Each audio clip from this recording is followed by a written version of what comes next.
Ah, bien. Espere. Oh, Dios santo. ¡Ay! ¡Ay, vaya! Bueno, bien hallados y queridos suscriptores, me han pillado ustedes con los preparativos del vídeo. No sé si me verán... No sé si se me verá bien. Pues no, no parece. ¡Ay! ¡Ay, madre! Bueno, no tenemos hoy el día, por lo que veo. A ver. Bueno, lo primero de todo, caballeros, es...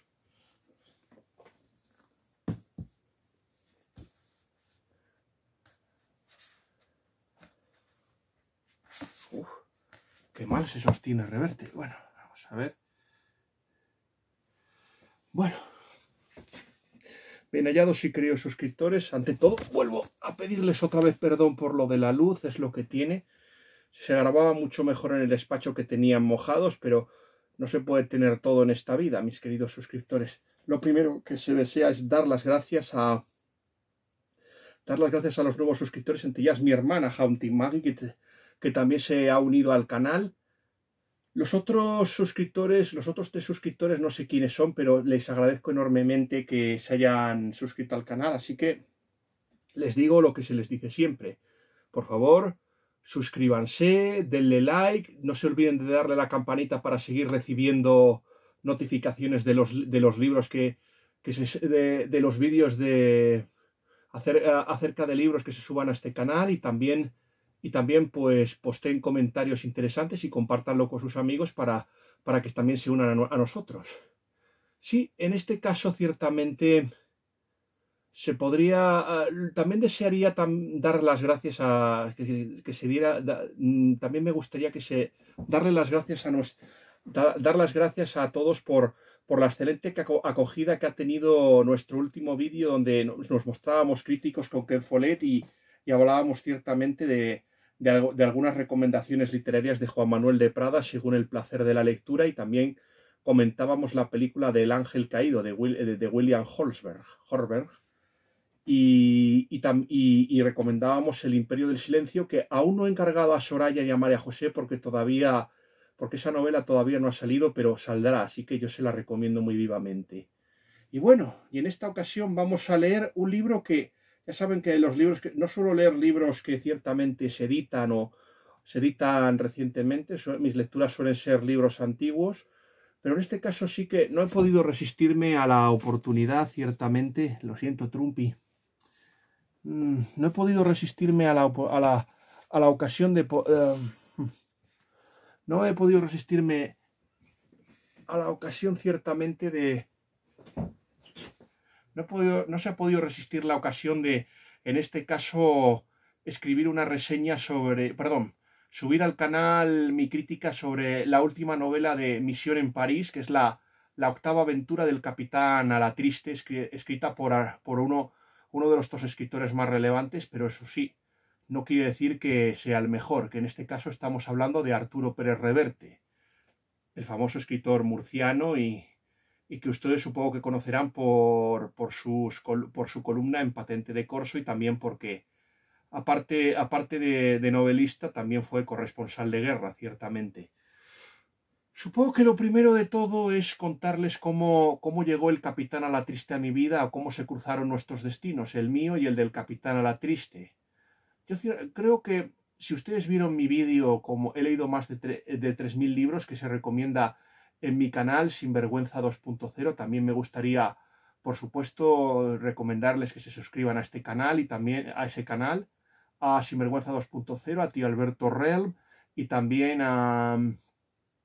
no sé, al canal el canal de Quillo Barrios o al de mi amigo Turbiales, de los que hablaré de tiempo de dados, de los que se hablará más adelante. Se decía que en ese canal... si es que no se ve nada. Se les decía personalmente que en ese... se les decía personalmente que se llegó a conocer... Yo tardé muchísimo en hacer mis conquistas y, por ejemplo, en leer. Y Y en aquel tiempo yo tenía muchos problemas para leer autores españoles. Y en aquel tiempo yo estaba en tercero de bachiller, o sea, tendría unos 17 años y no era una persona que leyese muchos autores españoles, pero nuestra profesora de literatura, Marimar, que por cierto fue la que me recomendó en aquel tiempo Los Pilares de la Tierra, que nunca me ha desagradado del todo, pero ahora, según ha pasado el tiempo, mi visión de ella es más negativa, aunque yo todavía la seguiría aprobando. Fue la que me nos recomendó y también nos dijo que había que leer a un escritor español. Yo en este caso cogí una novela muy curiosa llamada Peón de Rey, que era una novela casi policíaca que contaba un crimen que ocurría en la España de Alfonso X, bueno, en la Castilla de Alfonso X el Sabio, y que tenía que ser resuelto por un eclesiástico francés llamado Raúl de Hainault y que era ayudado por una serie de personajes muy interesantes. Un tal Velasco, usted es de notable. Sí, sí, pues ese Velasco sí que me representa, a diferencia de algunos otros Velascos que han aparecido por ahí. Luego, por ejemplo, luego estaba el arquitecto que había construido la Catedral de Toledo, Enrique, que era otro de los personajes que ayudaba al protagonista a esclarecer el misterio. El italiano Luca, que era un don Juan y acababa conquistando a las dos mujeres que había en esta novela, dos peregrinas francesas llamadas Arlette y Fabienne, que eran hermanas. Y luego, bueno, como la novela, pues se resolvía demasiado rápido la trama del asesinato, pues metieron alguna historia de relleno, como por ejemplo la de Inamar. En aquel tiempo esa novela me gustó mucho. Se debe decir ciertamente que este fue uno de mis primeros contactos con el rey Arturo y con la historia del Grial, que por cierto lo llegó a ver el protagonista, Raúl de Hainault, llegó a ver el Grial, que en ese caso estaba en San Juan de la Peña. Cuenta la tradición que ese Grial se encuentra también en la Catedral de Valencia, pero no se sabe si es cierta. Otros dicen que está en la Catedral de León, o sea, no se aclaran. Lo que ya supongo que algún día veremos si algún día se puede hacer una reseña o de la película o de la crítica de la novela del Cáliz de Plata de Thomas Costain, por ejemplo. Sería un tema muy interesante, ciertamente. Pues en aquel tiempo resulta que uno de mis compañeros llamado El Ajo, supongo que se preguntarán por qué a mis compañeros de clase nunca me refiero a ellos con el nombre, por ejemplo, por su nombre original y siempre empleo apodos. Esto es más o menos como los héroes. Yo ya sé que mi canal todavía no es muy famoso, pero podría ocurrir, pero ya sabemos que todo lo que se sube a YouTube es público y puede verlo cualquiera, y no todo el mundo que está en YouTube lo hace con buenas intenciones. Se podría decir que, al igual que dice Batman, por lo menos el Batman de Nolan, que la máscara no nos la ponemos para protegernos a nosotros mismos, sino para proteger a los que queremos. Y es eso lo que me mueve. O sea, empleando los motes, mis compañeros saben que yo me refiero a ellos y al mismo tiempo salvaguardo y protejo su identidad. Se debe decir una cosa. Yo personalmente, cuando hice mi primer vídeo con Quillo Barrios, pueden verlo en Charlando con Suscriptores, el vídeo se llamaba De pequeño fui del Atlético de Madrid, sí. Aunque no se lo crean, yo fui del Atlético de Madrid y mi amigo Lafu les podrá dar testimonio de que eso fue cierto. Pues en un principio yo no sabía cómo manejar el Skype y por eso no salió mi foto, no salió mi cara, sino que salió en mi avatar de Clay la Espada. Respecto a Clay la Espada, algún día supongo que hablaré de ese tema y de mis experiencias en Eternam, ciertamente. Me gustaría cuando ya seamos más suscriptores y haya y llega a un público más extenso. Yo ya algún día, por cierto, Clay la Espada ya por supuesto existió antes de mis experiencias en Eternam. Por cierto, mando un gran abrazo a todos los miembros de Eternam, a todos los jugadores que me precedieron, los que coincidieron conmigo y los que me sucedieron. Especialmente mando un fortísimo abrazo tanto a Adriades como a mi amigo Lersan, sobre todo.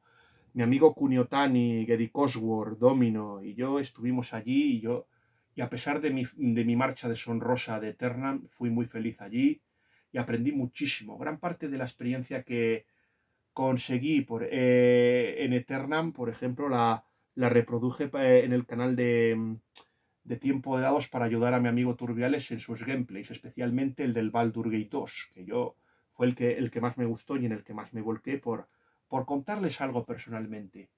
Se decía ciertamente que yo estaba muy de acuerdo con dos colaboradores de mi amigo Quillo Barrios, a cuyo canal se ha recomendado. Me estoy refiriendo, por ejemplo, a Steizan y Gafán, que ciertamente no muestran sus rostros para proteger su identidad y a mí me parece bien. Yo en un principio sí, yo tampoco era muy partidario de mostrar mi cara, también porque tengo un poco complejo de mi aspecto, ya saben ustedes. Pero cuando mi jefe me contrató para ayudarle y colaborar con él en su canal de Tío Alberto Real, insistió ciertamente en que saliera con mi cara, así que ciertamente no me quedó otro remedio, y de ahí que por eso lo hiciese. Resulta que mi amigo Jorge mi amigo El Ajo, más o menos, resulta que mi amigo El Ajo, pues lo que hizo fue escoger la tercera novela del Capitán Alatriste. En aquel momento Arturo Pérez Reverte ya había escrito, por ejemplo, las otras dos partes de la saga, ciertamente. Y mi amigo mi amigo El Ajo, por ejemplo, pues nos habló de esta novela particularmente y cómo le emocionó y comentó citas. Yo en aquel momento no estaba interesado en el Capitán Alatriste, pero como Julia Marchmain en La maravillosa Retorno a Brideshead, un libro que supongo que algún día se tendrá que reseñar y subir una crítica al canal, pues en aquel tiempo no estaba interesado en hacer una crítica del Capitán Alatriste, pero sí se puede decir que no estaba interesado en leer las novelas del Capitán, pero apunté mentalmente el nombre y me dije que algún día las leería y se cumplió. Yo creo que parte del problema que ha habido con esta novela de Misión en París de Arturo Pérez Reverte, el gran problema que en mi opinión ha habido es que no es igual leer los libros cuando se tienen 20 y tantos años, donde uno es más benévolo con los errores, que leerlos ya cuando se tiene 40. Como decía San Agustín, las herejías que se amaron en la juventud son las que se combaten en la vejez, se podría decir así. Yo personalmente les puedo decir que he leído, excepto El Caballero del Jubón Amarillo, he leído todos los libros de la saga del Capitán Alatriste. Leí el primero, que era El Capitán Alatriste, se leyó el segundo, que era Limpieza de Sangre, El Sol de Breda, que era el que leyó mi amigo El Ajo. Por cierto, no se les dijo, pero el Sol, lo que había inspirado, se supone, a Reverte habían sido una obra de Eduardo Marquina, que era un escritor modernista en la línea de Villaspesa, y eso fue lo que inspiró en parte, y un trabajo escolar ya que el primer libro Arturo Pérez Reverte lo escribió con su hija Carlota, que por lo que era de la quinta o de la edad de mi hermana, y que por lo que se tiene entendido o se ha descubierto, parece ser que se dedicó a la arqueología. Es también ese tema enormemente interesante. La cuarta novela de la saga me parece que es El Oro del Rey, que también la leí, no me dejó tampoco mal sabor de boca, y la quinta después del Oro del Rey es la de... Creo que ya es El Caballero del Jubón Amarillo, me parece. La sexta, por ejemplo, me parece que Corsarios del Levante.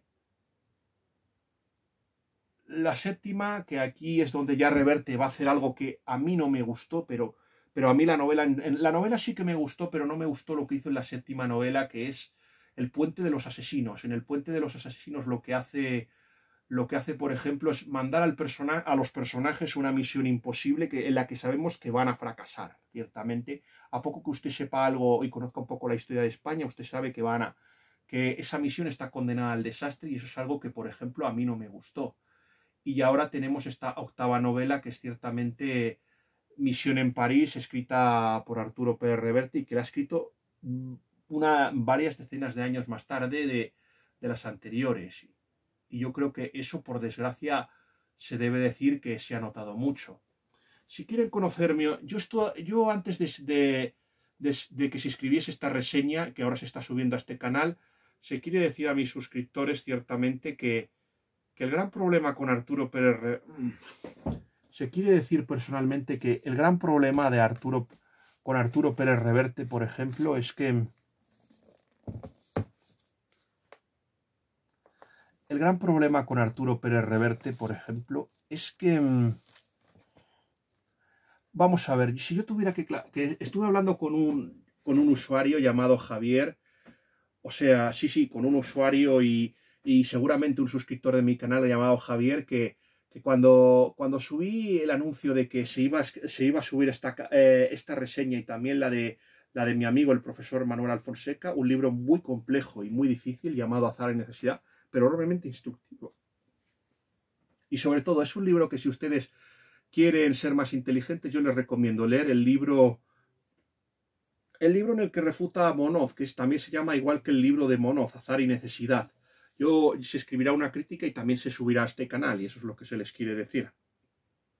Pues mi amigo Javier me estuvo comentando que no tenía que tener ningún empacho en ser duro con Arturo Pérez Reverte, que a pesar de que de Prada ha hablado bien de él y porque le ayudó en sus comienzos literarios, que también tiene sus cosas y que había que criticarle. También me dijo que le parecía un escritor muy pobre. O sea, se les quiere decir una cosa y yo no tengo ninguna antipatía a Arturo Pérez Reverte. Mañana seguramente le lea en su columna en el XL semanal llamada Patente de Corso, en este caso.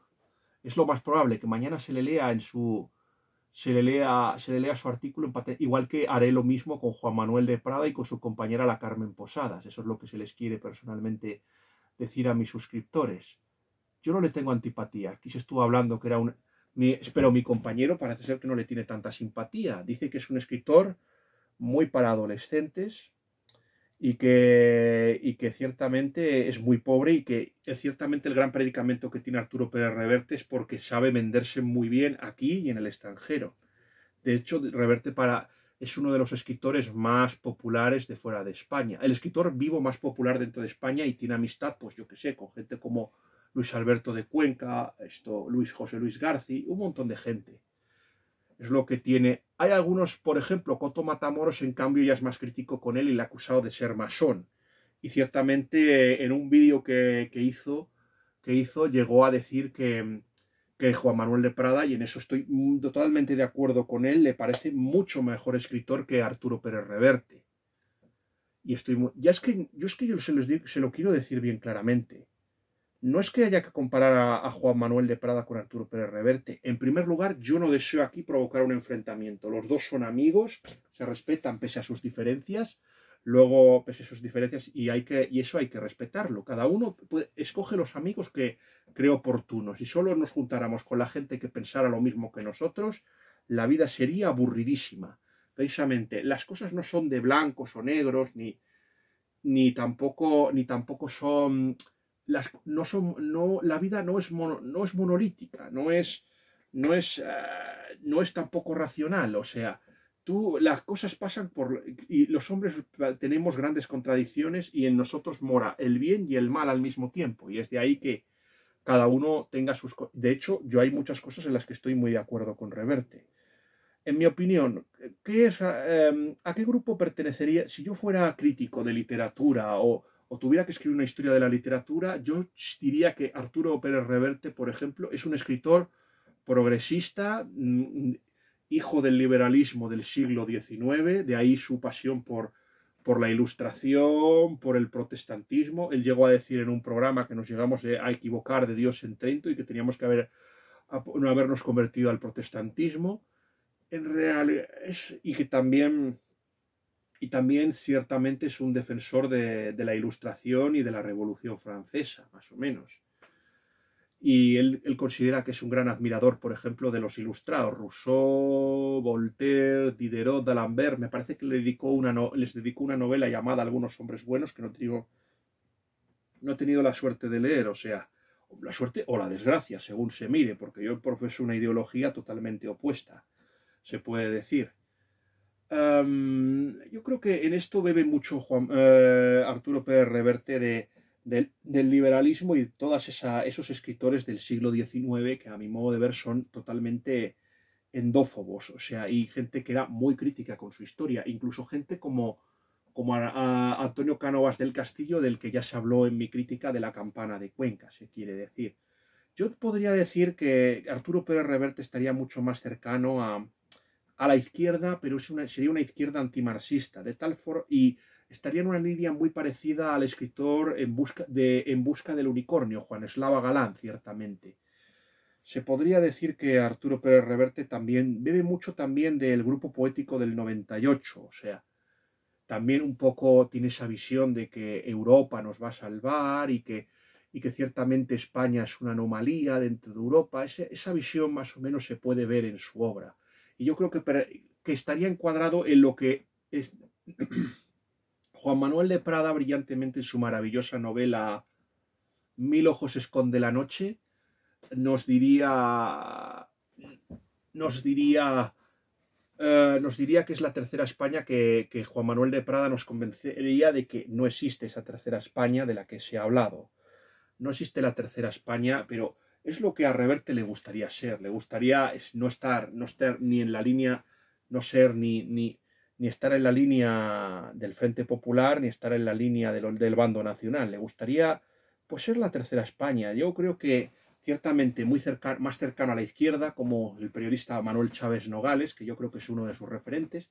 De hecho, si usted quiere, yo creo que hay tres escritores que han influido enormemente en Arturo Pérez Reverte y yo creo que los imita sin rubor. En algunos casos yo creo que casi hasta parodiándolos. Me estoy refiriendo a Alejandro Dumas. También se está un servidor refiriendo a... me refiero también ciertamente a Emilio Salgari. Yo creo, Humberto Eco, por ejemplo, dijo que era una maravillosa mezcla y una combinación. Uy, era una... Perdón, son las cosas del directo, ya saben. Fueron una brillante combinación entre Arturo, pero fueron una brillante combinación entre Arturo, una brillante combinación entre Alejandro Dumas y Emilio Salgari, que es una persona apasionada y fascinada por los relatos de aventuras juveniles. En este caso yo creo que muchos de esos relatos el propio Arturo Pérez Reverte pues los está reivindicando y los está rescatando del olvido gracias al grupo de Zenda, del que es miembro y muy posiblemente fundador. Y aparte de eso le gustan mucho las novelas náuticas de temática marina. Por ejemplo, aquí se tiene, por ejemplo, su novela La carta esférica.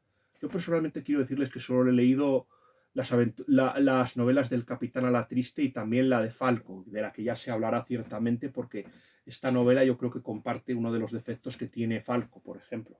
La primera, no leí las otras dos, no leí Eva ni la siguiente. Uy, wow. Madre del amor hermoso, Reverte nos está dando. Reverte se nos está sublevando, por lo que veo. Bueno. Uy, va. Madre del amor hermoso. Bueno, vamos a ver. Holly.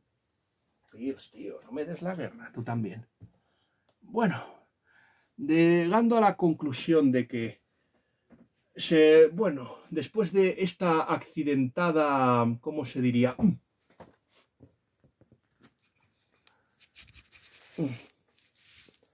A ver, sí, así se me ve. No, peor, pero bueno. Uy, madre. Bueno, hay veces que las cosas no salen como parecen, es lo que tiene. Por cierto, no se les dijo, pero ciertamente toda la saga del Capitán Alatriste ha sido editada por Alfaguara, por ejemplo, y creo que se han hecho cómics y aventuras gráficas, por ejemplo. La del último Usar, por ejemplo, creo que ya también se hizo cómic. Yo me suena que también me parece que leí su saga de entregas en cómics, me parece, que creo que las publicó el XL semanal, en donde escribe Arturo Pérez Reverte. De todos los, miembros del grupo de poético del 98, yo creo que al que más se parece Arturo Pérez Reverte, yo te diría que es Azorín.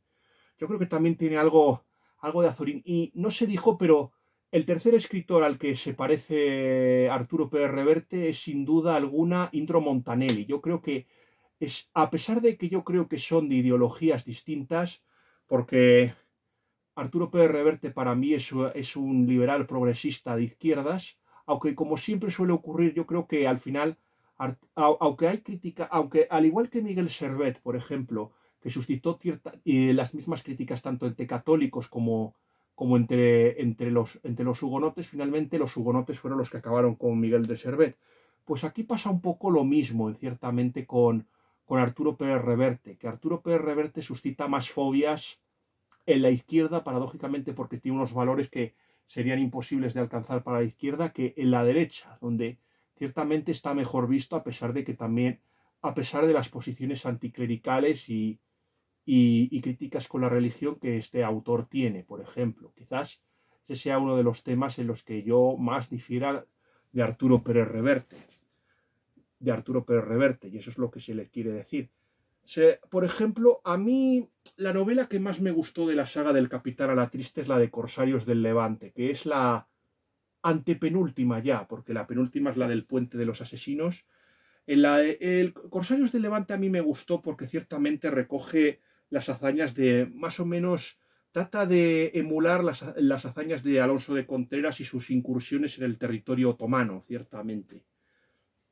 Y cuenta lo más interesante, pues es el primer encuentro entre el Capitán Alatriste y Venecia, que luego tendrá lugar en la siguiente novela, que es la del Puente de los Asesinos. Y también ciertamente, por ejemplo, también aparecen los hospitalarios. Yo creo que mi pasión por los hospitalarios, sobre todo, empezó gracias a la novela de Corsarios del Levante. La relación entre por ejemplo, el capitán Diego Alatriste y Tenorio, que por cierto, según Pérez Reverte, por ejemplo, Diego Alatriste sería descendiente de Juan Tenorio, el personaje creado por Tirso de Molina. De ese tema creo que ya se habló en la crítica de El vergonzoso de Palacio y El condenado por desconfiado, me parece. Si no, pues lo decimos aquí, personalmente. Pues ese es ciertamente el reflejo. Y también me gustó mucho la visión, yo creo que Corsarios del Levante es la que más cosas nuevas e interesantes tenía. Además, una visión nada edificante ni nada positiva de Giordano Bruno, o sea, sorprendente en un Reverte que ciertamente es muy crítico con la Iglesia, pero aquí el César lo que es del César, se mostró muy crítico con Giordano Bruno. Y a mí yo creo que, aparte de... También es que fue muy interesante cómo llevó, a mi modo de ver, a un desarrollo y una madurez a los personajes. Mostró a un niño adolescente que casi estaba en guerra con el Capitán Alatriste, o sea, la típica rebelión del hijo contra el padre, casi edípica y freudiana, pues se podría decir más o menos. Y luego, pues ya la última novela, pues es la que ya se les dijo, esa novela en la que los personajes tienen que ir a Venecia y tienen que recurrir a Gualterio Malatesta para intentar matar a un dux que es contrario, a un dux veneciano que es contrario a la política española. O sea, la mayoría de los dux venecianos, ya les digo, que son hostiles a la política española y que solo alguna vez, como en Lepanto, pues nos pusimos de acuerdo con la Serenísima República, pero siempre por muy poco tiempo. Recordemos que Venecia siempre salvaguardó más sus intereses que los intereses de la cristiandad y que en muchas ocasiones llegó a estar en paz con los turcos. De hecho, les pagaba para mantener la paz y sus tratos comerciales preferentes con otras potencias cristianas. Algo, hombre, no es el escándalo, por ejemplo, de dejarles repostar como hizo, por ejemplo, Francisco I con Solimán el Magnífico, que les dejó repostar en Marsella y encima les permitió saquear tranquilamente sus costas, porque era necesario oponerse a Carlos V, ciertamente. Eso fue lo que hizo el canalla de Francisco I, del que luego supongo que se hablará un poco más cuando se hable el porqué de la posición antiespañola tanto del cardenal Richelieu como de Luis XIII, del que ya se hablará cuando se toque hablar de este tema, ciertamente. Pues ciertamente me gustó mucho la caracterización de Venecia y sobre todo y que fuera una visión tan crítica que solo yo he visto en una otra novela llamada El Bravo de James Fenimore Cooper, por ejemplo. Se tiene que decir una cosa de Reverte. Reverte se precia de ser un gran lector y de tener una gran biblioteca, de tener unos 20.000 libros. Pero aquí se quiere decir una cosa. La cosa no es cuántos libros haya leído usted, sino la calidad de los libros. De nada te sirve aquí tener un montón de libros y luego que los libros que se lean sean una porquería, ciertamente. Al final, lo que importa es el nivel intelectual y aparte que no todo lo que se escribe si tú lees libros que son contrarios a tu país, pues es normal que tengas una visión tan hostil y tan crítica de España. Sin embargo, se ha de tener en cuenta una cosa muy positiva de Reverte. Es cierto que critica mucho a España, pero al igual que Sinué el egipcio, por ejemplo, la critica porque la ama, ciertamente, y igual que su personaje Francisco de Quevedo.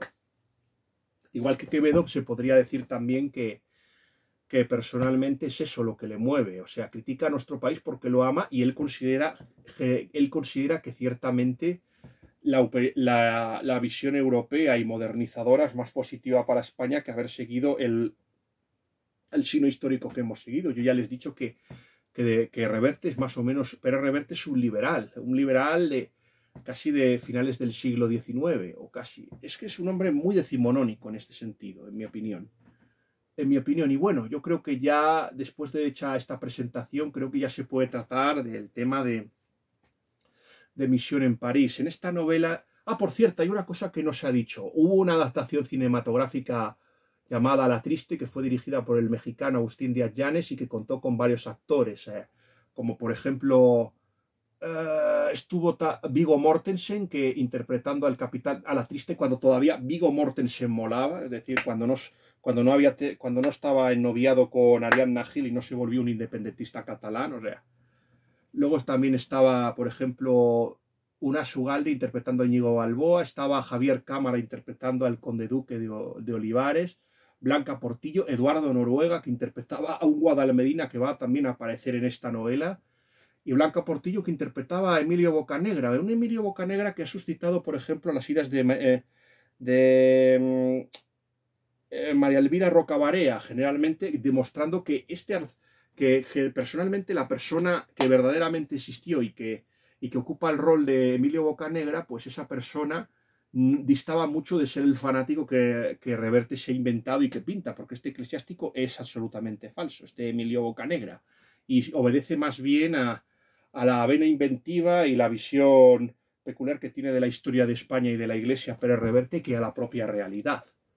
Él nos podrá decir que hay clérigos fanáticos, pero yo creo que ciertamente esto obedece más bien a la visión que tiene Pérez Reverte de la historia. Y yo creo que ya se les puede contar. Por cierto, cuando yo empecé a leer las novelas del Capitán a la Triste, yo se les puedo decir que yo soy un gran fan, por ejemplo, de las novelas de la Dragonlance. Y había una que me regaló mis dos primos, o sea, mi primo Galloglas y una prima mía que estuvieron aquí estudiando en Valladolid con nosotros. Pues me regalaron las secuelas de las historias de la Dragonlance que tenía, y una de ellas se llamaba Las Puertas de Zorbardín. Y había un personaje que se llamaba La Torcida, y yo constantemente le confundía con A la Triste. Así que era muy divertido comparar a La Torcida, de esa novela de la Dragonlance llamada Las Puertas de Zorbardín, con por ejemplo, el Capitán a la Triste. Y ya contada esta anécdota tan jocosa y tan interesante, pues se puede empezar ya a hablar de la novela. En esta novela, por ejemplo, se ve que Íñigo Balboa se ha convertido en una especie de correo de postas y tiene que bajar por todo el resto del mundo llevando mensajes. En realidad es un premio, pero esconde algo más. Y aquí se encuentra con sus compañeros, o sea, con Diego a la Triste Tenorio, se encuentra con Francisco de Quevedo, sí, el escritor, que es uno de los personajes más recurrentes del universo revertiano, aunque Quevedo es admirado por todos. Yo no conozco a nadie ahora actualmente que se muestre crítico con Quevedo, salvo yo, que por un tiempo me caía mal porque pensaba que era otro Voltaire, que era un Voltaire de la vida, pero resulta que sí, que era una persona de sentimientos religiosos, y que las críticas al conde duque de Olivares y a Felipe IV estaban motivadas por motivos racionales y por un hacendado patriotismo. Supongo que este hombre, por ejemplo, fue el que Quevedo, por ejemplo, tradujo Introducción a la vida devota y también defendió muchísimo a España, y eso es lo que le diferencia de un escritor como Voltaire, con el que generalmente se le suele comparar. Yo erróneamente le comparé, y eso sí que les pido disculpas porque ahí me equivoqué sinceramente, comparando a Francisco de Quevedo, por ejemplo, con Voltaire.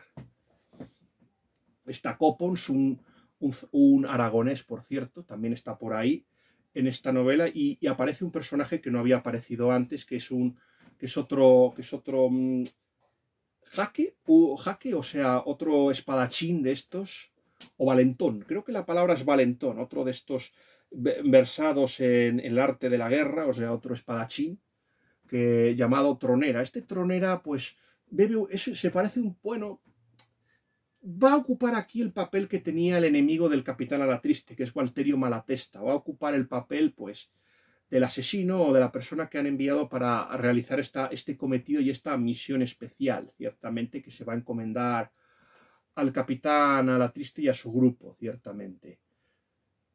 A ver, lo primero, cuando era joven, yo sí que deseaba ciertamente que hubiera un duelo entre Alatriste y D'Artagnan, pero cuando ya uno es joven, cuando ya uno tiene una edad y un pozo, porque yo creo que gran parte de la razón por la que yo creo que esta novela del Capitán Alatriste me ha gustado menos es porque ya con 40 años uno se vuelve ya más maduro, más serio y busca cosas más inteligentes y más maduras. De ahí que, por ejemplo, esta novela me haya gustado menos y me haya parecido superficial, en mi opinión.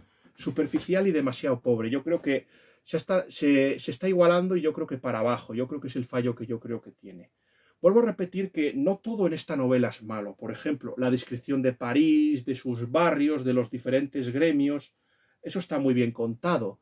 Reverte, por ejemplo, tiene una visión crepuscular y pesimista de España, pero a pesar de todo la sigue amando y habla pues de su grandeza. Pero claro, muchas veces tienden a caer en una especie de expresionismo, en una especie de grindarquismo también, o sea, yo creo que la palabra más que grindarquismo es crepuscular, yo creo, no podríamos compararlo con un Joe Abercrombie, aunque para mí Joe Abercrombie ha conseguido perfectamente encajar con esa estética española, o por lo menos la idea que tienen los extranjeros de los españoles del siglo XVI y XVII. Yo creo que Joe Abercrombie en su trilogía de Primera Ley lo ha conseguido perfectamente. Ya se hablará de él cuando supongo que lea la novela de los demonios, ciertamente, que también está aquí para ser leída.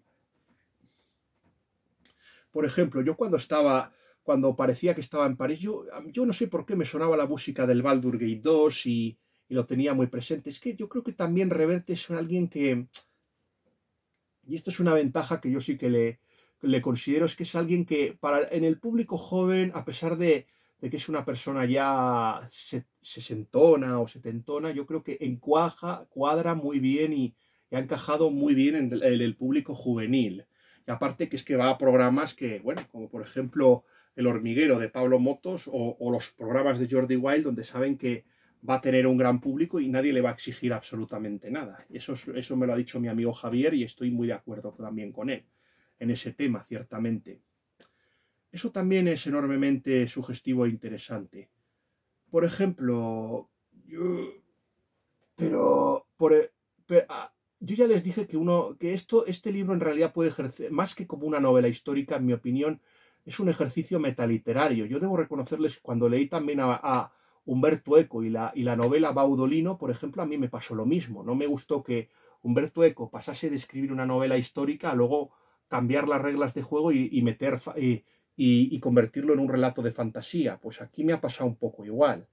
Supongo que el hecho de que Arturo Pérez Reverte haya optado por una novela más que haya querido hacer un crossover metiendo a los admirados personajes de Dumas, esto ya hace que no sea una novela histórica, sino ya y que Reverte haya trascendido, que Alatriste haya trascendido el terreno de la historia para pasar allá al terreno de la literatura. Ya no es un personaje histórico, ahora es un personaje literario, ya está, es un arquetipo, como podría serlo Sherlock Holmes o el Quijote. Eso para mí yo creo que ha bajado. Algunos me podrán decir que eso no tiene nada que ver, que Reverte puede seguir expresando su visión de España, aunque lo que nos cuente no sea así. Yo quiero decirles una cosa, que es que Alejandro Dumas cuando hizo su trilogía de la saga de los mosqueteros y de D'Artagnan, de los tres mosqueteros y de D'Artagnan, los tres libros son Los tres mosqueteros, 20 años después, y El vizconde de Bragelón, que El vizconde de Bragelón es larguísima.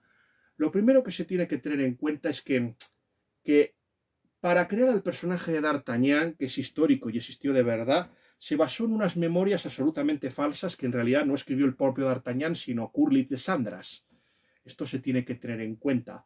Lo segundo, Alejandro Dumas lo que hizo fue rejuvenecer a D'Artagnan, bueno, envejecerlo más bien, porque de tal forma que pudiera estar en La Rochela y enfrentarse a Richelieu. O sea, D'Artagnan sí que llegó a conocer a Richelieu, pero no llegó a participar en el sitio de La Rochela porque era demasiado joven todavía. Pero lo que hace es eso. O sea, lo adapta. Por ejemplo, sí que Porthos, había unos compañeros suyos que se llamaban Isaac Portu, Enrique Aramiz, y Athos no me acuerdo cómo se llamaba. No sé si era Carlos o Luis Athos, y no sé si verdaderamente era el conde de la Fère. Pero lo que les puedo decir es que esos personajes se han transformado en unos personajes literarios que ya no son personajes históricos. Y lo que se puede decir otra cosa, que también la visión que tiene Alejandro Dumas, por ejemplo, es la visión, o sea, es la visión, por ejemplo, de un hijo del liberalismo, o sea, de un romántico y un hijo del liberalismo. O sea, es verdad que a lo mejor no es un jacobino, pero es evidente que está cercano al liberalismo y a los postulados de la revolución. De ahí que la visión del siglo XVII de Alejandro Dumas sea tan crítica como, por ejemplo, la que tiene Reverte. O sea, no va a hablar bien Alejandro. Bueno, también es verdad que depende de quién le escribiera las obras, porque Alejandro Dumas es un escritor que tuvo escritores fantasmas.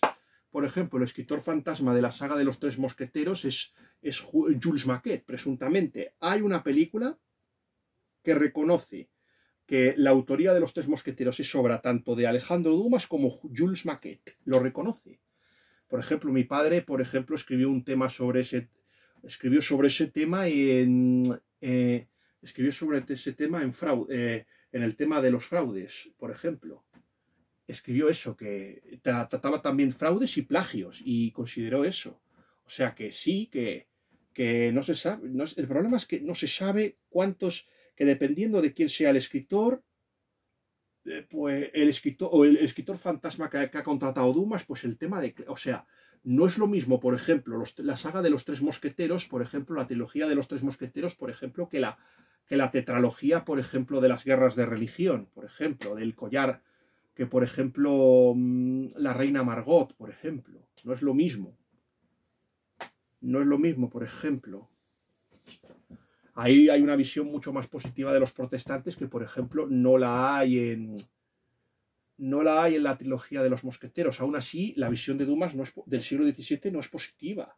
Él es hijo de esa ilustración. O sea, gente como San Francisco de Sales o San Vicente de Paúl, Margarita de Marillac, todo eso. El siglo XVII es el siglo más religioso de Francia, no le guste o no. Aunque sean nuestros enemigos, hay que reconocerlo.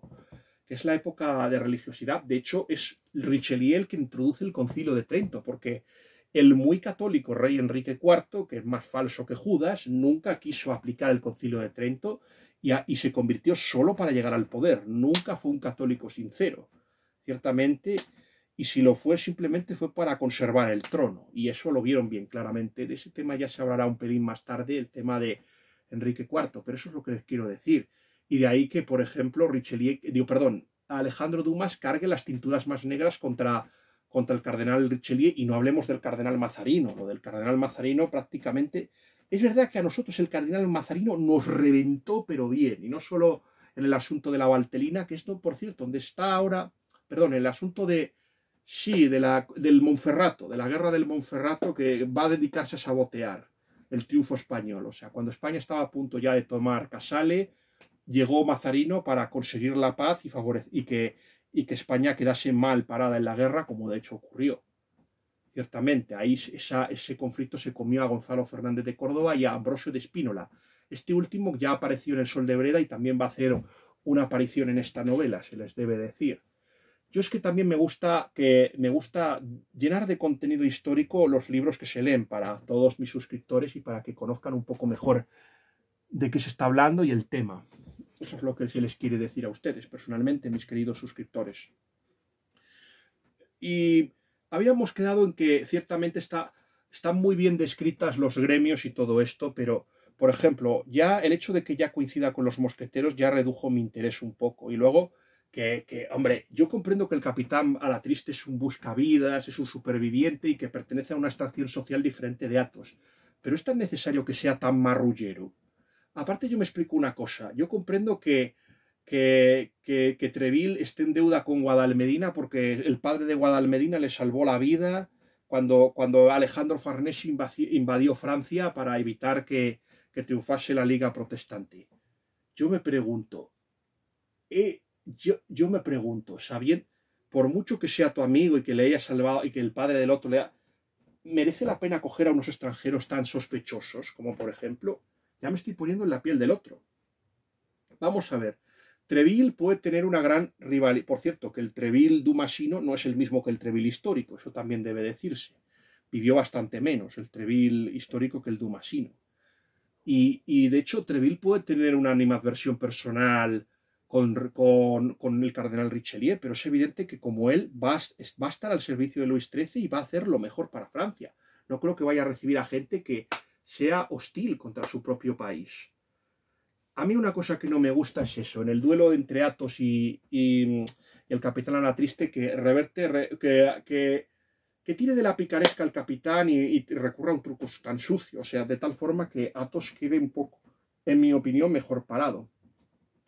Está tan obsesionado con Arturo Pérez Reverte con que lo peor es siempre lo verdad, que es que al final deja a sus héroes en un mal lugar, como en este caso. Yo me pregunto que a lo mejor yo esté pecando un poco de quijotesco y a lo mejor ignore el espíritu pancesco de mi país, pero es que yo quiero creer que no tiene. Pero si Reverte puede ganar a Athos y es muchísimo mejor un tercio y que un mosquetero, que yo estoy muy de acuerdo con eso, con Reverte, que los soldados españoles son muchísimo mejor. Es un tema que no se ha contado en mi crítica, pero yo luego les contaré ciertamente si hubo alguna posibilidad de que España le ganase a Francia. Luego ya se lo contaré al final. Si tenemos tiempo y vamos bien de tiempo, se lo cuento más tarde, más adelante, ciertamente. También es que se le ha prometido a mi madre que, bueno, que hoy me acostaría muy pronto, porque hoy está un poco desagradable porque he dormido mal y hace mucho calor. Y yo cuando hace calor y duermo mal, pues estoy un poco de mal humor. Eso es lo que se les quiere a ustedes decir personalmente. Pero lo que os estaba diciendo, o sea, eso a mí también me desagrada. O sea, también, por ejemplo, hay algunas cosas que a mí Por ejemplo, es que durante las 100 primeras páginas no pasa nada relevante. Se hace muy... es verdad que se lee rápido, pero es porque porque es una literatura tan ligera que... Y tampoco... Que bueno, que se lee rápido, pero no deja nada. No deja nada.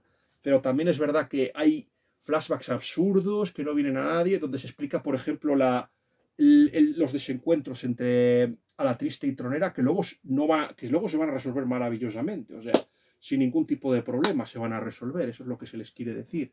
A mí eso, por ejemplo, no me terminó de convencer, esa parte, lo de Tronera, o sea, esa parte yo creo que está un poco floja. Y luego, es verdad que, por ejemplo, Angélica Alcázar, que suele interpretar a la femme fatale, o sea, la mujer que lleva a los que suele llevar a los personajes a la fatalidad, en este caso a Íñigo, del que está enamorado, y el amor es recíproco entre ambos, pero es evidente, es cierto que ahora ese personaje está más maduro, sabemos lo que le ha pasado después del Caballero del Jubón Amarillo, que yo se lo agradezco a Reverte, porque esa novela no la leí, es la única que me falta por leerle a él, la única, y yo se lo agradezco, que fue lo que pasó, el complot que hubo para... De hecho, su tío Luis Alquiazar, que va a ser el que va a protagonizar la última novela, presuntamente, porque luego seguramente a lo mejor Reverte, si le viene bien, la va a continuar.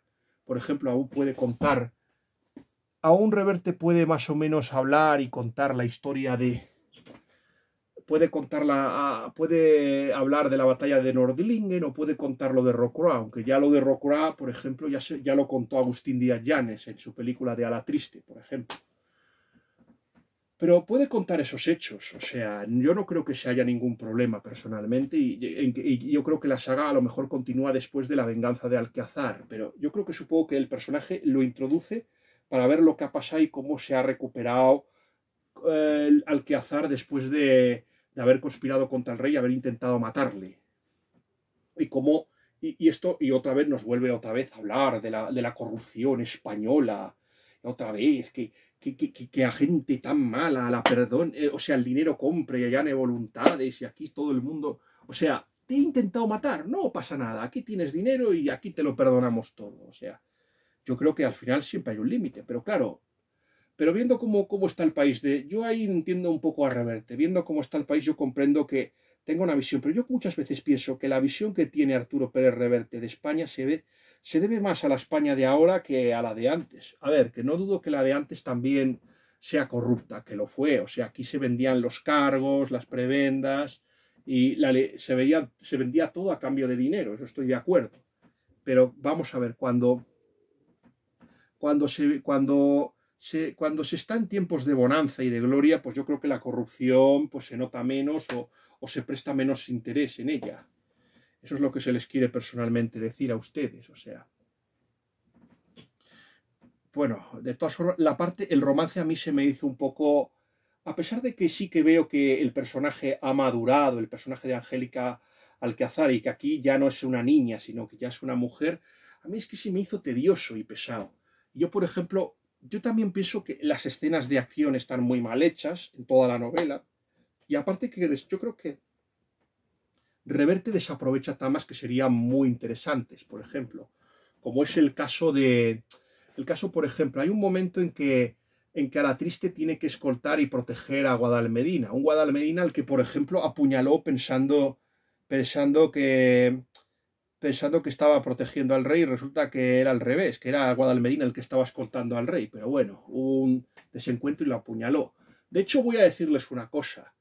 Yo creo que la misión, en lugar de haber sido la que ha sido, porque yo creo que para mí, y esto es lo más desagradable de todo, Reverte tarda muchísimo tiempo en decirnos cuál es la misión. Una misión que el espectador más sagaz es capaz de sospechar. Yo ya es que me lo temía, yo ya sabía que lo que iba a hacer exactamente Reverte, tenía la sensación, no me equivoqué mucho, o que lo único en lo que me equivoqué es que en el peso que iba a tener los hugonotes en la trama, pero bueno, eso es lo único en lo que me equivoqué, pero todo lo demás lo adiviné. Es que esa es otra cosa que yo creo que lastra muchísimo esta novela, lo previsible que es que no hay nada que te sorprenda, y aparte tú esperas que lo resuelva de una manera y lo resuelve aún peor de lo que te crees que lo va a resolver. Eso es la cosa. Yo vuelvo a reconocer, la primera parte es verdad que hay una escena que a mí sí que me gustó muchísimo, que es cuando están en la tienda del impresor y están buscando un mapa de la Rochela, y es entonces cuando se ponen a hablar y hacen un análisis muy interesante Reverte acerca de las posibilidades de quién va a ganar, si el conde duque de Olivares o Richelieu. Cabe decir una cosa, todavía que Francisco de Quevedo todavía no se ha peleado con Olivares ni con el rey, ni ha sido víctima de la venganza del Regia contra él, y todavía está con un buen entendimiento con el conde duque de Olivares. Esto se va, por supuesto, a estropear, pero de momento sí que les apoya. Vemos Quevedo, ciertamente vemos el patriotismo y el amor a España, y también le dice una cosa, que a pesar de que es él que es uno de los que ha participado en esta misión, le dice que se cuide de Guadalmedina, que no se fíe de él, porque Guadalmedina sería capaz de sacrificarlo. De hecho, es que la actitud de Guadalmedina aquí es absolutamente despreciable. Y yo creo que en lugar de haber hecho la misión, yo creo que lo que tenía que haber hecho el capitán Alatriste es haber matado a Guadalmedina.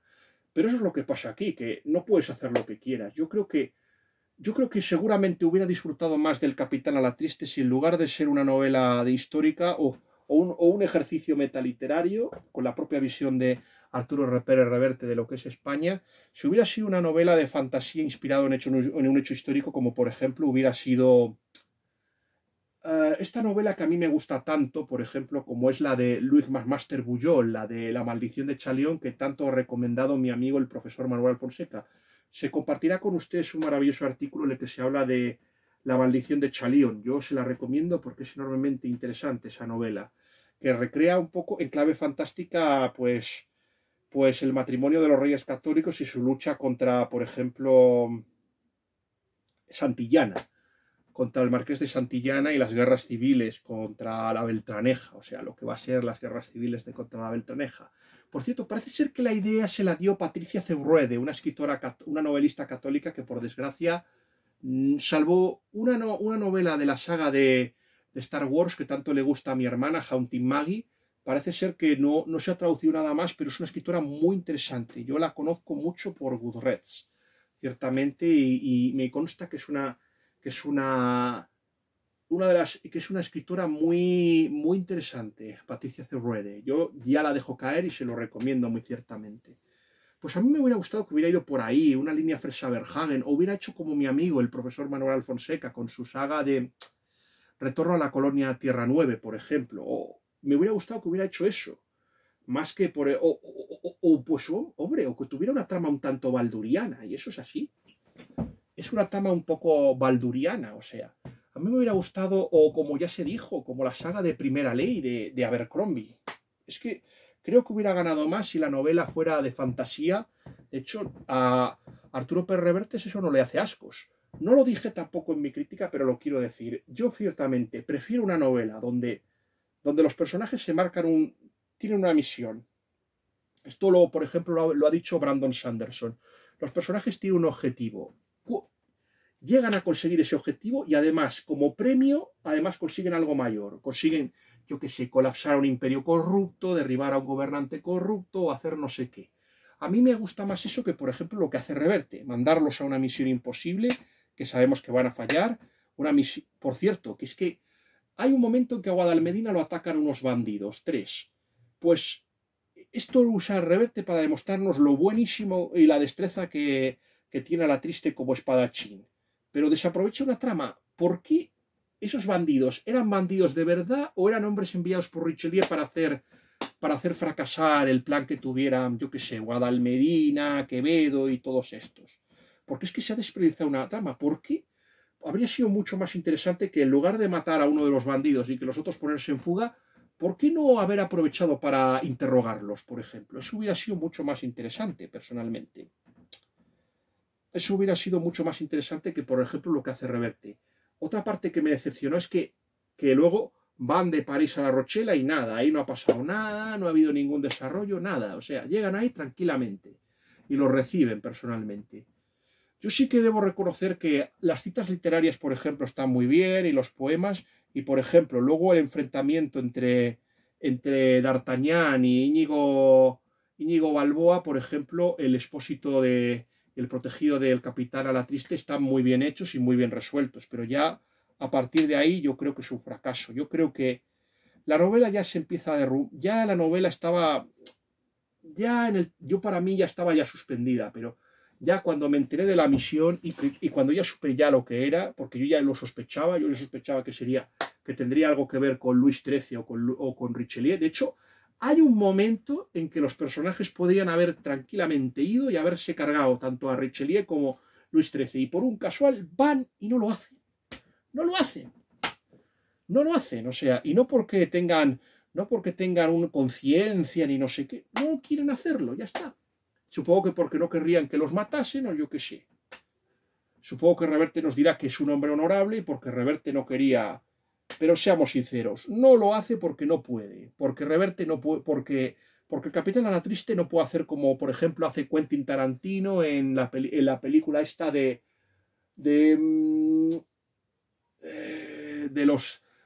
Inglorious Bastards, los gloriosos bastardos. No puede hacer lo mismo, o sea, estoy seguro que Reverte a todos nos gustaría ciertamente que fuera y trincara de espadazos y que hendiera y le clavase una palma de su acero en el cardenal Richelieu y en Luis XIII, pero no puede.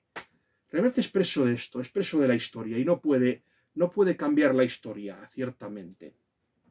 Y por eso no puede hacerlo, personalmente. Aún así, eso no significa que el dilema sea disparatado. Por ejemplo, yo no sé a quién se le ocurrió la idea, pero no puedes hacer una cosa así solo con 8 matados. O sea, con los 4 que has contratado y 4 hugonotes ahí. Esa es otra. Tampoco me gustó que Reverte dejase también parados a los hugonotes, porque ya se hablará un poquito cómo eran los hugonotes de verdad. ciertamente presentándolos como víctimas de la tiranía richeliana. Yo vuelvo a repetir una cosa, yo no sé a quién se le ha ocurrido el plan. Yo creo que si ustedes han leído una novela, Ha llegado el águila de Jack Higgins, más o menos sigue la misma tónica. O sea, a mí no me desagrada que Reverte ya esté mucho más cercano al clima de la novela de espionaje y las intrigas políticas. A mí me gusta ese tema.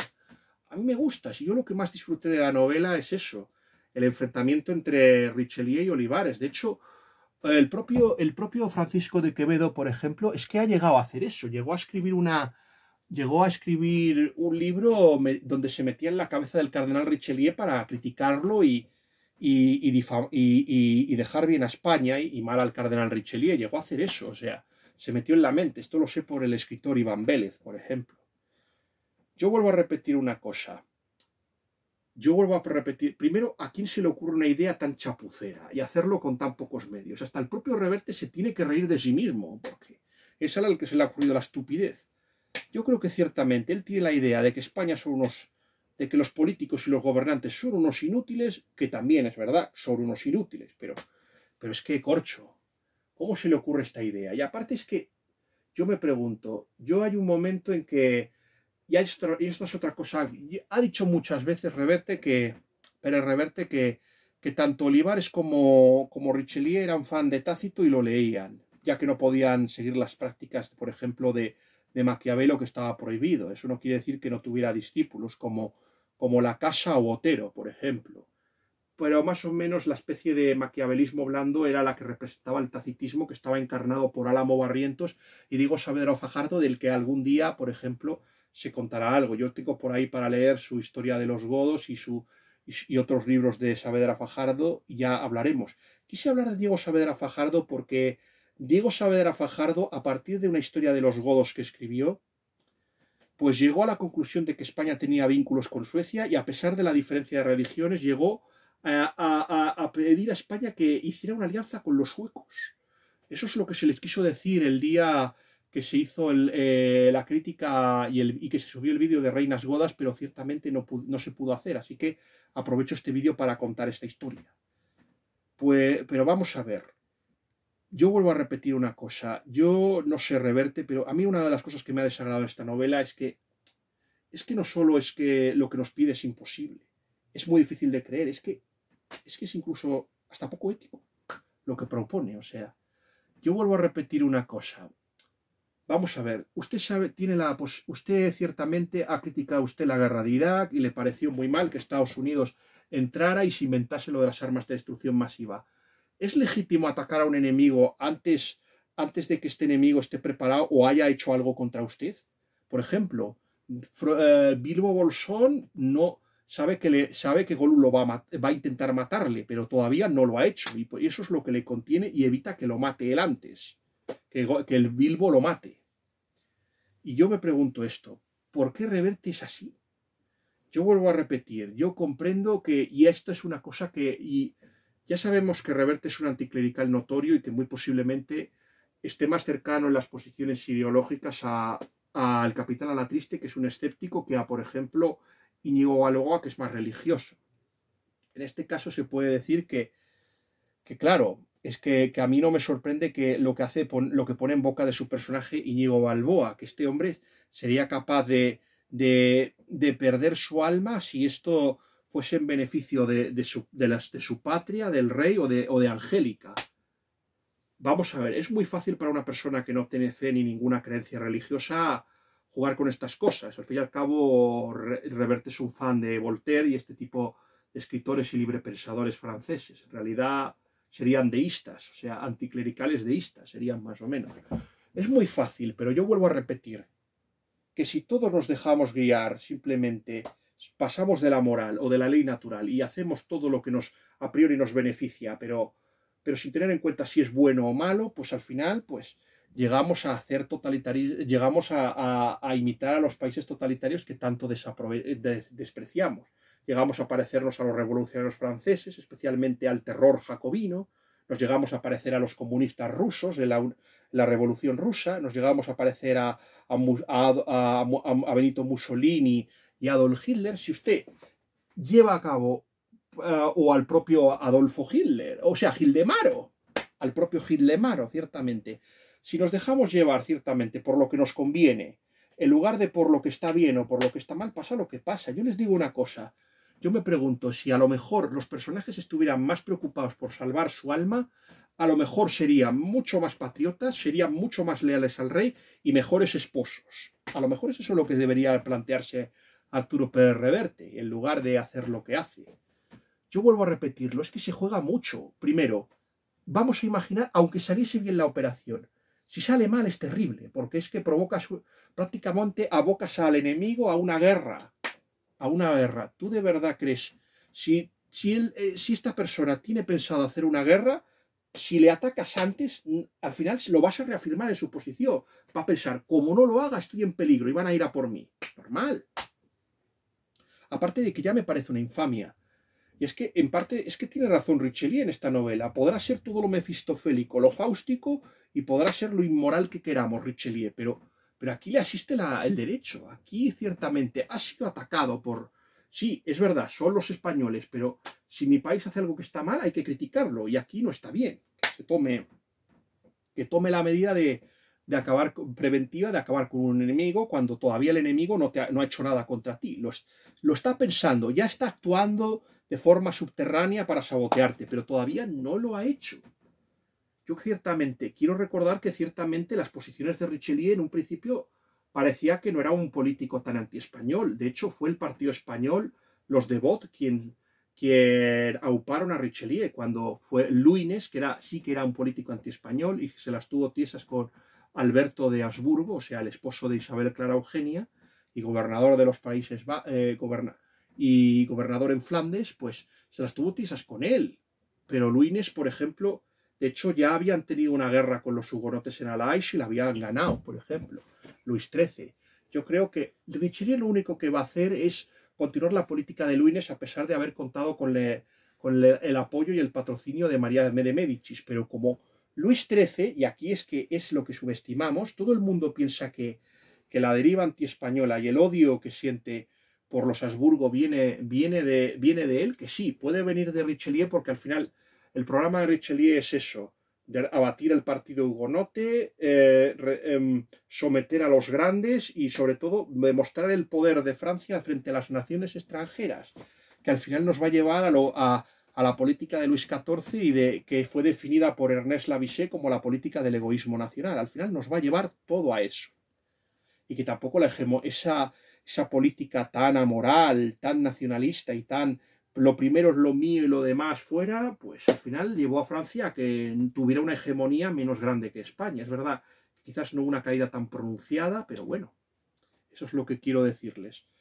De hecho, en un principio no parecía que eso. De hecho, quiero recordarles otra cosa, que el cardenal Richelieu al final implantó los decretos de Trento y se preocupó de catolizar Francia, algo que no había hecho Enrique IV, que estaba ahí en una política de hostilidad. Y de hecho, cuando el Santo Padre Paulo V tuvo un enfrentamiento con Venecia, contó con el apoyo de España, pero con la hostilidad de un Enrique IV que apoyó descaradamente a la República de Venecia a pesar de la excomunión que pesaba contra ella.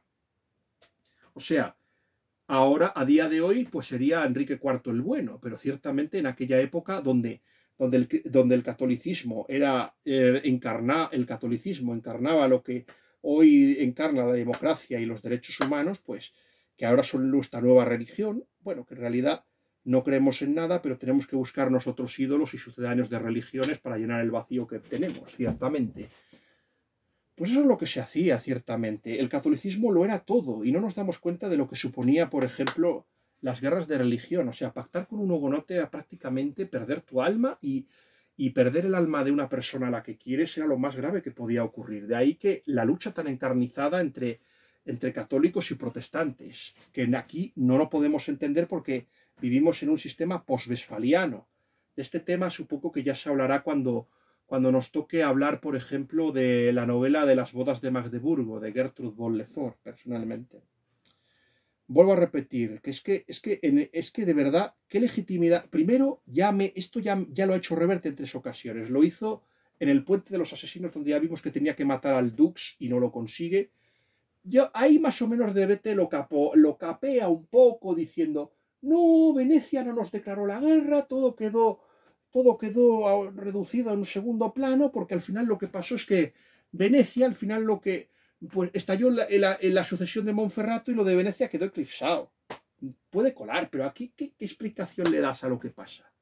Aparte es que Chile tiene razón. No, y bueno, con Falco hizo lo mismo, eso es lo que les quiero decir. Con Falco monta una presunta operación ordenada por Franco, que nunca la ordenó, porque Franco habían cogido a José. ¿Por qué le iba a liberar a José Antonio Primo de Rivera? Iba a buscar a alguien que le hiciese sombra. ¿Por qué iba a hacerlo? Si es que no tenía ninguna explicación. Esto es fastidiar por fastidiar. O sea, sabe que Franco es muy impopular, que ahora está de moda ponerlo a parir y ¡hala! Encasquetarle otro crimen más. Ya está, eso es así. Ciertamente, a mí esto no me gusta. Ciertamente, estamos hablando.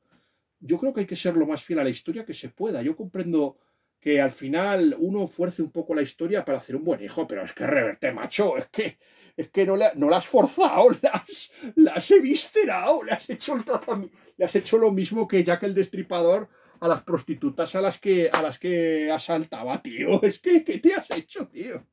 Aparte de lo inmoral que es, o sea, yo no sé ustedes, pero a mí me gustan mucho los mangas. Yo ahora estoy viendo muchos vídeos de Dragon Ball Z, que es una de mis series favoritas, y yo quiero recordar y quiero comparar este caso como, por ejemplo, el Dr. Gero. Hay un momento en que llega un chico del futuro llamado Trunks y avisa a los demás personajes de que hay un científico de la Patrulla Roja, que es un grupo al que había destruido Goku, y que está creando unos ordenadores para matarles a unos robots, unos androides para matarles a todos. Solución que propone Bulma: ir a matar al Dr. Maki o al Dr. Gero, porque Maki es el nombre que tiene entre los hispanoamericanos, y así se acaba el tema. Vegeta, por supuesto, se enfada, diciendo que si lo hacen los va a matar a todos, pero Goku es el que da la razón.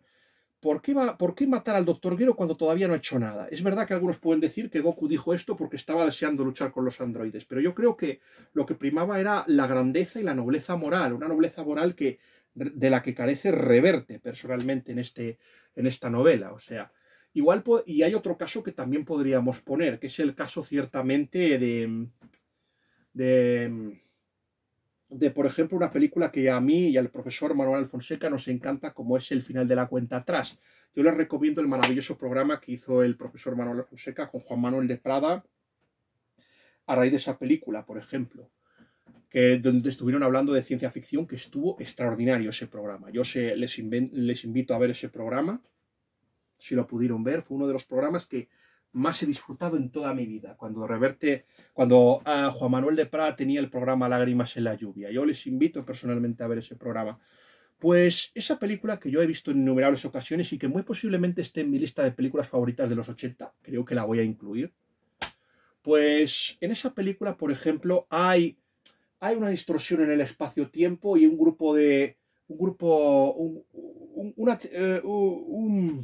una tripulación con un acorazado de los años 80 acaba en el Japón, acaba en el año 1941 y tiene la oportunidad de evitar lo de Pearl Harbor y atacar a los japoneses antes de que estos ataquen Pearl Harbor.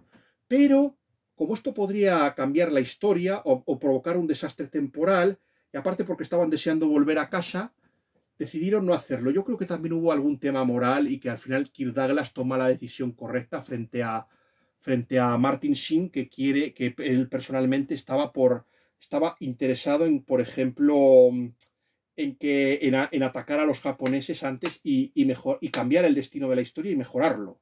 Pero ciertamente, ¿qué hubiera pasado si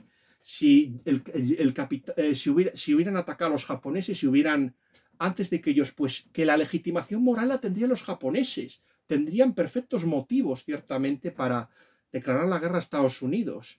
Y además Japón ya sabemos que es un pueblo que estos son capaces de luchar hasta morir. O sea, ciertamente cuando se lanzó la bomba atómica sobre Hiroshima y Nagasaki, a pesar de todo, el Consejo estuvo empatado y el que rompió el empate fue el emperador.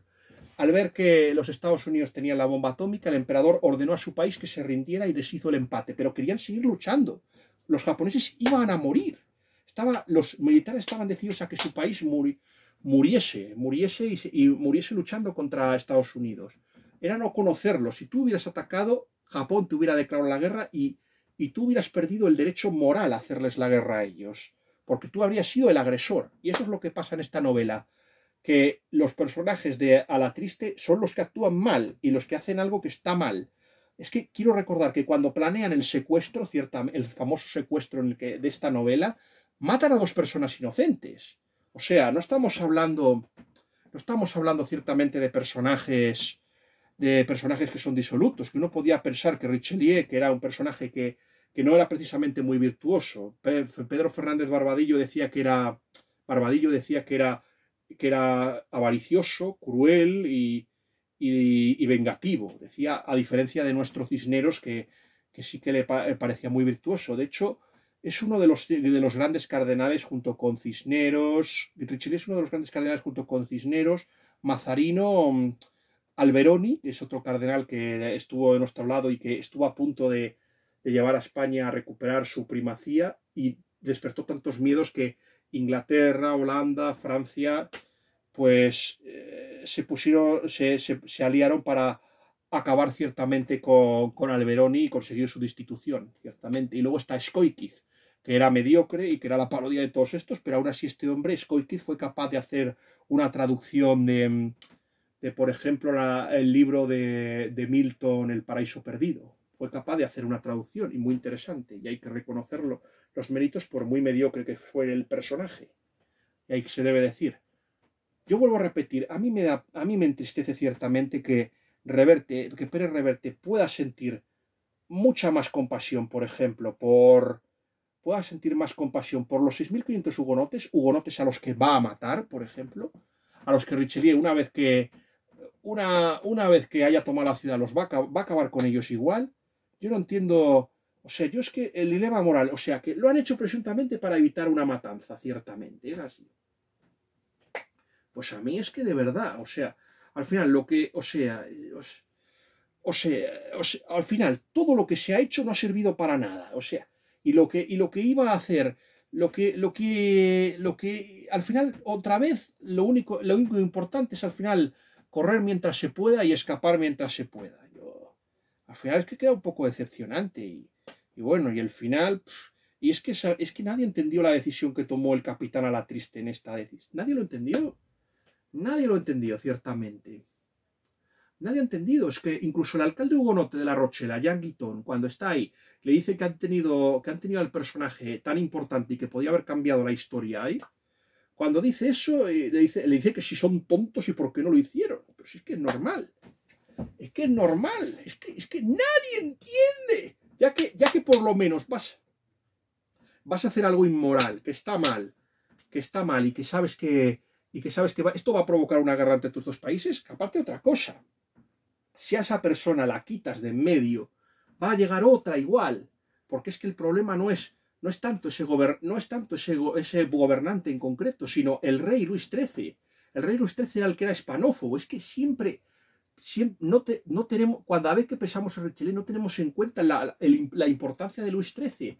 Puede que no tuviera la capacidad para gobernar, pero él tenía ya, él creía en el programa de Richelieu, si no, no lo hubiera nombrado. Él odiaba a España, llevaba mucho tiempo desarrollándose una política antiespañola. Aunque hubieras quitado a ese gobernante en concreto, habrías tenido otro que habría asumido ese programa, ciertamente. Quizás no tan brillante como Richelieu, pero al final, y es que vuelvo a repetirlo, que aunque hubieras eliminado a ese personaje en concreto, al final, ciertamente, España y Francia hubieran entrado en guerra. Eso es el asunto. Yo vuelvo a repetirlo. Francia mantiene una política anti-española, yo creo que desde Felipe III el Atrevido, yo creo, que es cuando empieza lo de las vísperas sicilianas. Y el odio que siente Francia por Aragón lo heredamos nosotros. Lo heredamos a pesar de haber apoyado, lo heredamos a pesar de nuestras támaras. Cuando Fernando se casa con Isabel, pues heredamos la enemistad de Luis XI.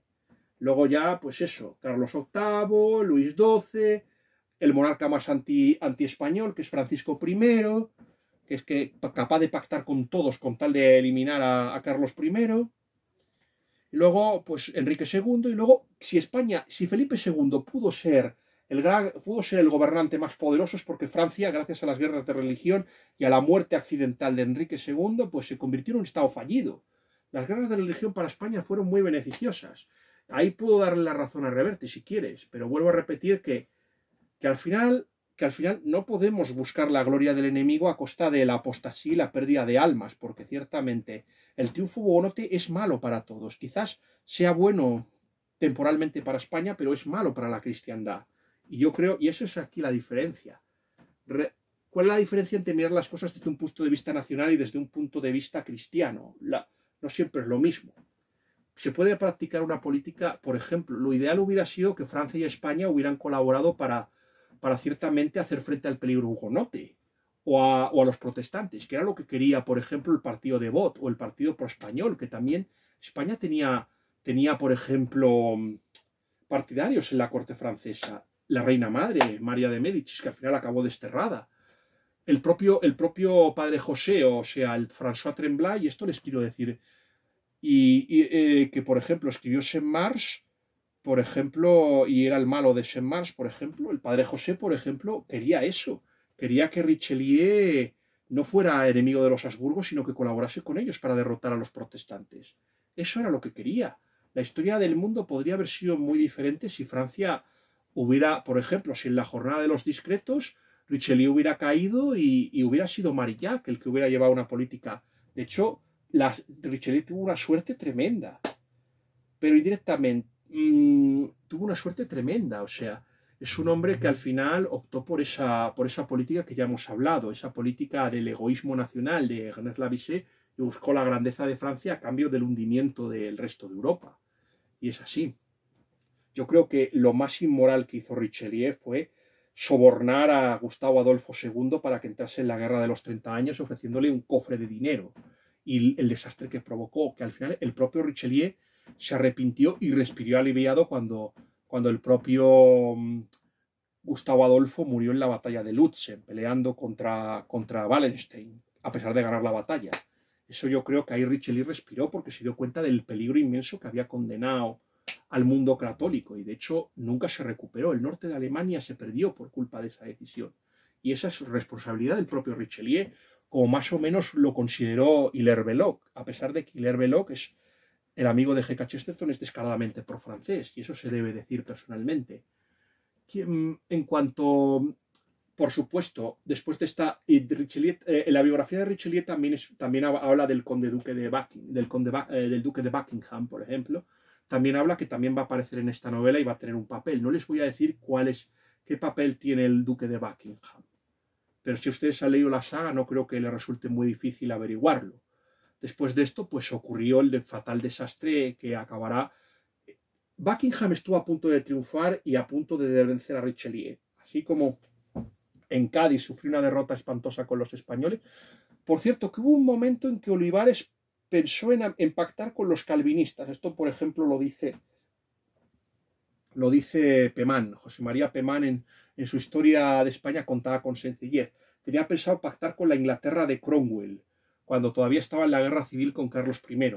Eso fue en el año 1642, o sea, después del Parlamento Largo, con la muerte de Stafford, por ejemplo, que es el sucesor del duque de Buckingham, tenía la idea.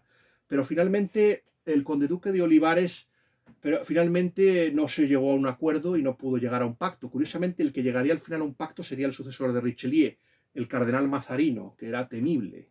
Y yo creo que fue aún peor que el propio Richelieu para España. Y además aquí, en este caso, ya no contábamos con el apoyo de Ana de Austria, que estaba más interesada en defender los derechos de su hijo, que era antes sí que había sido un aliado nuestro, pero ya no lo es. Ahora tiene que proteger los derechos de su hijo y ahora ya su país ya no es España, ya es Francia. Y bueno, y se ocupó de defenderlos muy bien. De hecho, el periodo, o sea, yo creo que son 5 años decisivos, que son decisivos y funestos.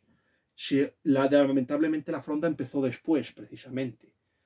Y lo que va a pasar en Rocroi es consecuencia de todo eso. O sea, ya no estaba Olivares y estaba ya Luis de Haro. O sea, estaba ya Luis de Haro, pero aún así nos tuvimos que comer Rocroi.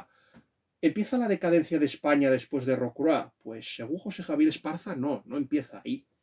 Empieza, según él, la batalla de Trafalgar y con el siglo XIX, pero lo cierto es que después de la Guerra de los 30 años, con la paz de Westfalia y la paz de los Pirineos, que por cierto, yo les recomiendo unos vídeos de Decíamos Ayer, yo creo que estuvimos hablando ciertamente en uno de los vídeos, posté un mensaje y es que España paradójicamente se recuperó muy bien, ciertamente. Bueno, más o menos cuando abandonó los países, yo creo que el problema con Francia es que España tenía 5 millones de habitantes y España tenía 20 o 25 millones de habitantes. Era el país europeo con más población después de Rusia. Así es muy difícil ganarles, y más cuando tú estás aquí. Tienes que tener tropas en Italia, tienes que tener tropas en Alemania, estás luchando contra los protestantes en Alemania, estás luchando contra Venecia, estás luchando contra los Uskos, estás luchando contra los rebeldes de las Provincias Unidas, haces alguna incursión con el turco. Así es imposible. Así es imposible ganar. Y de hecho, cuando se equilibraron las fuerzas, a pesar de que España tuvo que, por ejemplo, apaciguar o tuvo que acabar con las revueltas en Cataluña y en Portugal no llegó a reconquistarla, pero cuando estuvieron mano a mano y aprovechando que los otros tenían la fronda, se equilibraron mucho las fuerzas y España le metió unos meneos especiales a Francia y estuvo muy cerca de ganar. Lo que pasa es que lo que cambió la cosa fue, por ejemplo, la alianza del cardenal de Mazarino con Oliver Cromwell, y que a este le entró el designio divino, el gran diseño, por ejemplo, el gran designio de Dios, que Dios le decía que tenía que acabar con el imperio español al precio, y se le ocurrió una invasión a Cuba que le fue un desastre. Al final consiguieron conquistar Jamaica, los ingleses, pero aún así nos hicieron mucho daño. Por ejemplo, fue mucho más doloroso la derrota de Dunkerque, que ahí, con ayuda anglo-francesa, los ingleses ocuparon Dunkerque y luego se lo acabaron entregando en la época de Carlos II a los franceses. Pero eso fue lo que al final provocó que Francia partiera en condiciones de ventaja en la paz de los Pirineos, por ejemplo. Y por eso no se les pudo ganar. Yo vuelvo a repetir una cosa. Yo vuelvo a repetir que es que yo de verdad es que otra cosa que no me ha gustado es que han metido la pata, el capitán ha vuelto a fracasar otra vez. Yo ya sé que tiene crédito ilimitado porque ha salvado al rey, pero yo me pregunto si Olivares va a ser tan paciente. Y aparte de otra cosa, que Íñigo ha desobedecido las instrucciones que le mandó de Guadalmedina. Yo vuelvo a repetir que yo en mi lugar habría matado a Guadalmedina en lugar de haber hecho la misión, pero bueno, no, tampoco Guadalmedina podía morir, es un personaje histórico, ¿no? Es lo que tiene. O sea que al final estás condicionado por la historia, el Reverte está condicionado por mucho que haya intentado hacer un ejercicio metaliterario. O sea, yo vuelvo a repetir una cosa, que es que yo no sé, yo es que de verdad que los hechos no tengan consecuencias, que la hayan cagado y no haya repercusiones ni nada, y todo sea como si nada hubiera pasado, porque aquí no hay ninguna explicación. Aquí no es como en Venecia, que aquí se tapa la guerra de sucesión del Monferrato, lo tapa. Aquí, ¿por qué no va a intervenir Richelieu después de la Rochela? ¿Qué motivo tiene para no hacer nada y no actuar contra España? Es que no tiene ninguno, no le queda otra. Y yo vuelvo a repetirlo, o sea, y aparte el capitán, yo creo que aparte de los enemigos que tiene, Alqueazar, Malatesta, ahora se ha ganado al cardenal Richelieu como enemigo, y ese es un enemigo implacable. Yo es que no habría hecho lo que Reverte proponía, o sea, no habría provocado, por ejemplo, una lucha entre las partes, entre los capitán Latiste y los hugonotes, de tal forma que al final habrían salvado a Richelieu, y a Richelieu no le hubiera quedado otra que felicitar al capitán Alatriste y a sus hombres y tener que enviar sus respetos al conde duque de Olivares. Eso es lo que yo personalmente habría hecho, pero ciertamente no es eso lo que decidió Reverte. Reverte decidió esta solución tan chapucera, y allá él. La nota que personalmente se le va a poner a este libro va a ser 1/5. Yo personalmente, ¿qué quieres que le diga? No es que ya Arturo Pérez Reverte esté por debajo de Juan Manuel de Prada, es que incluso José Javier Esparza con su trilogía de novelas de Julián Romero y Barrola, es que está por encima. O sea, El tercio que nunca existió y San Quintín son mucho mejores que todas las novelas que le he leído al Capitán a la Triste. Son mejores, o sea, y hay que reconocerlo. Es verdad que Reverte es el primero que, por ejemplo, que habló de estos temas y que puso la piedra, pero es que su obra ha sido superada por sus continuadores. Y eso es lo que se les quiere decir. Bueno, lo siguiente que les quiero decir es que actualmente se está leyendo Lo pequeño es hermoso, el tratado de economía de Ernest Friedrich Schumacher, un libro interesante del que supongo que hablaremos, y que mi plan es y que después de leer Lo pequeño es hermoso, mi plan es leer, por ejemplo, la novela La exploradora de mentes de mi querida amiga Ana M. Luján. Además, antes de escribir la reseña se tendrá un detalle y un obsequio con ella. Y tengo pensado escribir la reseña tanto de Azar y Necesidad de mi amigo el profesor Manuel Fonseca y este libro tan interesante que les recomiendo. Este libro ya es una relectura, El caso de los bombones envenenados. No sé si lo podrán ver, yo estoy deslumbrado por la luz. Mira, aquí se ve muy bien El caso de los bombones envenenados. Pues lo que vamos a hacer es recomendarlo a nuestros suscriptores y va a ser mi siguiente crítica que suba al canal. Veremos a ver si lo puedo escribir mañana. Y por cierto, otra última cosa antes de marcharme. Dar gracias a los nuevos suscriptores que se han adherido a nuestro canal. Ya somos 162. Y decirles que el vídeo número 100 va a ser un vídeo muy especial y va a estar dedicado a los amigos. Nada más. Que Dios les guarde a todos y espero que hayan disfrutado de este vídeo.